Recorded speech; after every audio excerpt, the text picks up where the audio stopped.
আজকে রিপ্রেশনে বেসিক্যালি দুইটা প্রেয়ারে করা হয়েছে।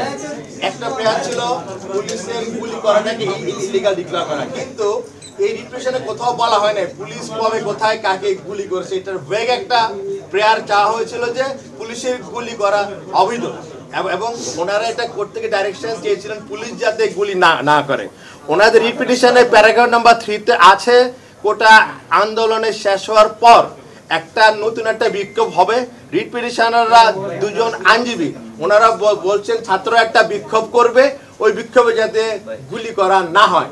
আমরা কোর্টকে বলেছি কোনো ছাত্র কোর্টে আসে নাই এবং কোনো ছাত্রদেরকে পুলিশ গুলি করে নাই, করলেও যদি করে থাকে সুপ্রিম কোর্টের অ্যাপিলেট ডিভিশন আদেশ অনুযায়ী প্রতিটা ঘটনার জন্য তদন্ত হচ্ছে হবে।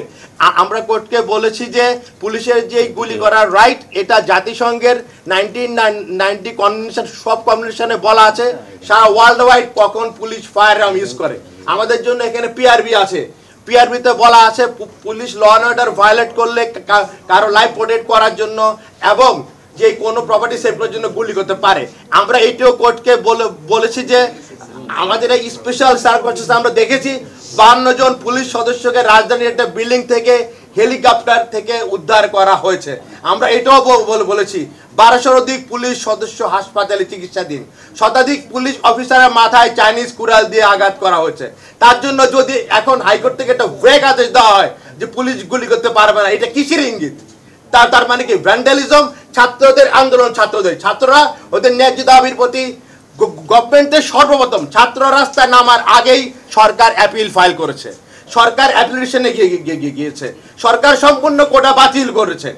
তারপর কোটা 93-তে নেমে এসেছে। অ্যাকচুয়ালি এটা মুক্তিযুদ্ধ না পেলে এটা 98 হবে। কিন্তু আমরা বলেছি যে ছাত্রদের আন্দোলনের নাম দিয়ে রাস্তায় যেহেতু হুলিগান ভ্যান্ডালিজম চলেছে তাদেরকে উৎসাহিত করার জন্যই কতিপয় ব্যক্তি রিট ফাইল করেছেন। তার কারণ হলো যারা রিট ফাইল করেছেন তারা একটা গণতন্ত্র কমিটি গঠন করেছেন, যারা এর পিটিশনার তারা আবার ওই গণতন্ত্র কমিটির মেম্বার।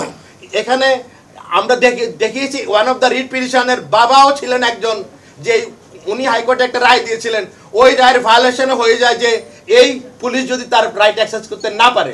এবং যিনি গণতন্ত্র কমিশনের মেম্বার, যারা অ্যাডভাইজার, তারা একদিকে কোর্টে আসছেন কি পুলিশ যাতে গুলি করতে না পারে, আবার আরেকদিকে ওনারা এসে গণতন্ত্র কমিশনের ফ্যাক্ট ফাইন্ডিং করবেন পুলিশ কি ইলিগালি কাকে গুলি করেছে কিনা। তাহলে তো বিচারের আগেই রায় দেওয়া হয়ে গেছে। আমরা বলছি দিস ইজ মোটিভেটিভ।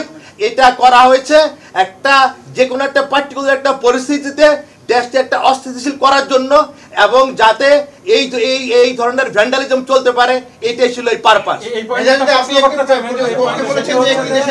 একটি দেশের বিবৃতি আসার পর আমি বলেছি আমরা আপনাদের অল নিউজ প্রিন্ট এবং ইলেকট্রনিক মিডিয়া আমরা দেখেছি বাংলাদেশের 17 তারিখ সকালবেলা বাংলাদেশে কোথাও আপনার রিপোর্ট করেন নাই কোনো লোক মারা গিয়েছে, কিন্তু আমরা ওই দিন দেখেছি কোন একটা রাষ্ট্রের একজন রাষ্ট্রদূত বলেছেন 2 জন মারা গিয়েছে।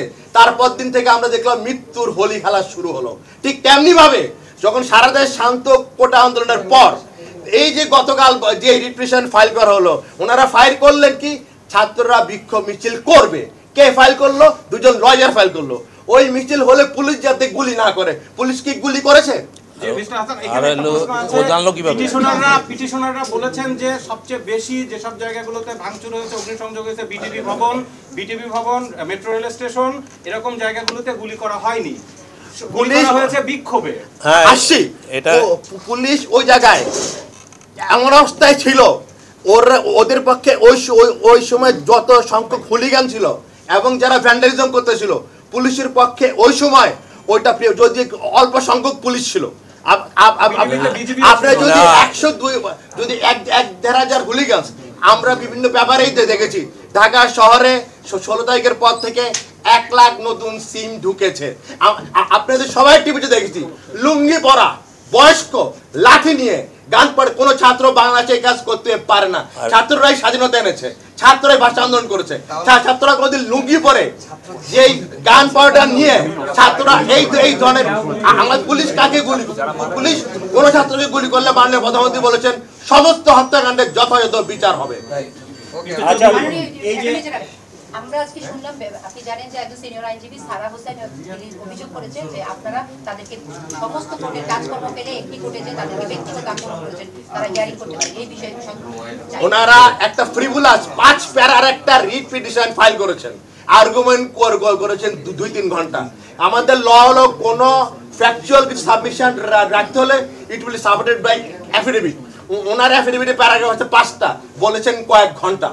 তারপর ওনারা আর অন্য কোনো রিট পিটিশন কোর্টে হাফ অ্যান আওয়ারের মধ্যে সামালি রিজেক্ট করে কজ দিত।